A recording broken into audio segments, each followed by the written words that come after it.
上一節講到，田北辰做足9個鐘清潔掃街，一放工就即刻返農屋休息。呢度仲有啲頭痛，奇怪我好少蚊頭痛。休息咗一陣，田北辰決定落街行下。佢周圍走，想去邊呢？你好，我而家住緊嗰個係1300蚊一格一個人，即係1300蚊租一格嘢咧，離晒譜。跟睇呢度附近咧啲板間房咧，有咩上去睇睇㗎？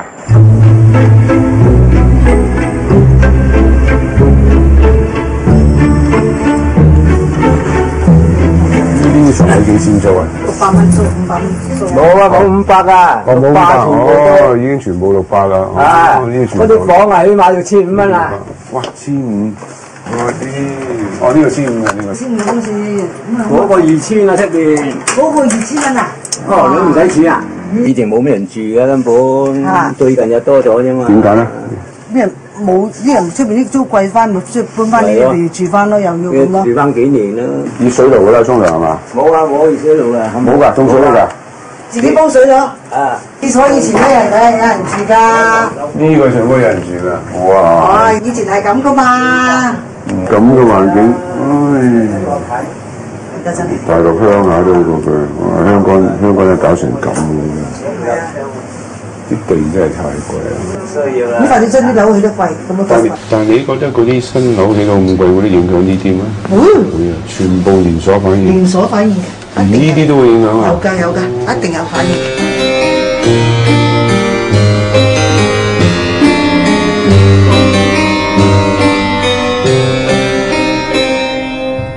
我知道有，不過唔應該有風險嘅。其實你睇落去根本都唔似有人住，點解？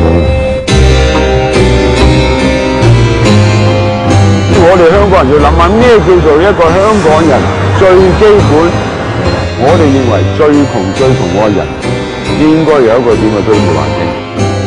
咁你俾得身份證俾佢個香港人，我哋咪要俾佢一個decent living咧？我哋從來冇去諗㗎。佢一就起公屋，你唔嚟啦，你就市場主導，即係市場唔一定有公義喎，市場係弱肉強食嘅一個世界，唔一定有公義。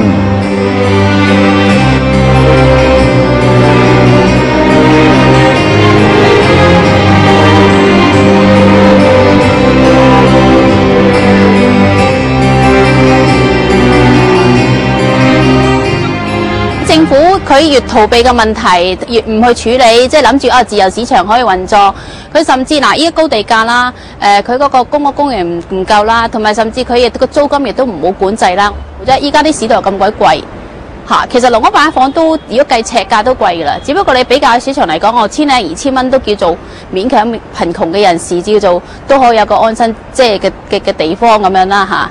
如果再去其他，佢就再貴啲，佢哋都係負擔唔起嘅。咁咪好無奈嘅選擇嚟嘅。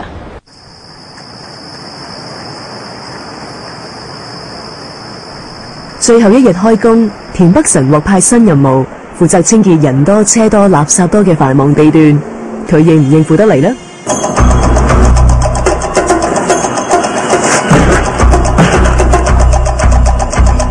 哇！呢條街真係好惡劣。等我嚟啊！咁都得。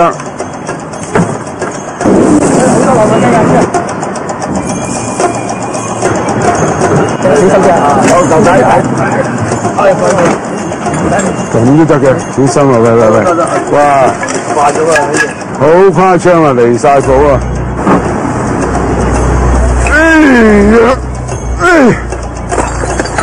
哇！呢樣嘢好重啊！呢個。哇！差啲掂唔掂啊條腰？體力上咧就都好辛苦。第2日開始攰，開始啲嘢有少少打西。你話如果叫我1個月或者半年咧，我諗我未必有鬥志。呢度人住啊，人哋好怕㗎喂，你啲掃把對住人。最慘就係你要避開啲人啊，因為啲街道好窄。咁我見到啲人見到我好似魔鬼咁啊！個個都避開晒。我從來都唔覺得自己咁乞人憎啦，係嘛？咁即係發覺原來人哋睇清潔嘅人係咁睇法，可能我以前都係。嚇？有食 7，你真係冇咩呢度？冇啊，10幾蚊。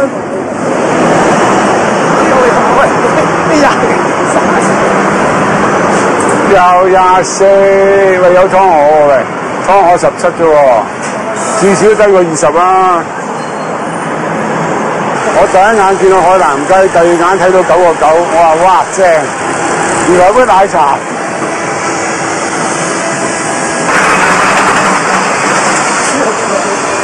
咁都25蚊，唉，最平22蚊啊！哇，真係〜哦，啲鋪租太貴啦！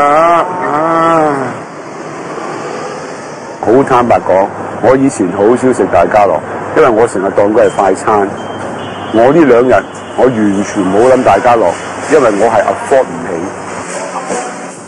係你好奇怪啊！我呢2日淨係諗食嘢，我完全冇嘢盼望，我乜都唔諗。我做咁多就為咗希望食餐好嘅。咁我諗我而家明其實大部分佢哋係咁諗，咪點會諗下個禮拜出年將來點？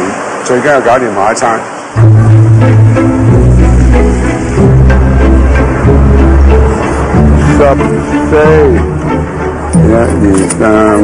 定完之後個油菜啊，有冇人分啲啊？你哋？唔使。嚇？哦，你一時翻2間啊？1200蚊一間。咁2間你咪多嘢間多翻幾千蚊啫。你供樓又成嘅辛苦啲啊！你情願買居屋供樓好過住公屋啊？梗係公屋好啦，我哋攞唔到啊嘛。如果你攞到，我哋係住公屋。2公婆加埋入息過咗公屋，係嘛？又住唔到公屋，但係佢都要逼住做2間，即係嚟去就喺個死胡同入邊。咁所以我而家諗嚟諗去咧，係唔係我哋而家香港個公屋嗰個入息嗰個上限係太低咧？符唔符合今日嘅最基本嘅生活要求？係咪呢個先至係問題咧？